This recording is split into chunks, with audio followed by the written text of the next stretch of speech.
முருகனே பிரணவ மந்திரத்தை மறந்தான் பிரம்மனே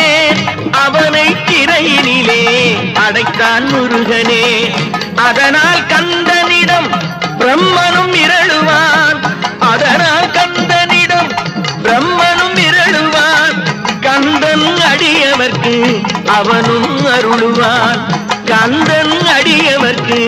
அவனும் அருளுவான் கந்தனிடம் செல்லுங்கள் என்ன வேண்டும் சொல்லுங்கள் கந்தனிடம் செல்லுங்கள் என்ன வேண்டும் சொல்லுங்கள் வந்தவினை தீர்ந்துவிடும் மற்றவற்றை தள்ளுங்கள் வந்தவினை தீர்ந்துவிடும் மற்றவற்றை தள்ளுங்கள்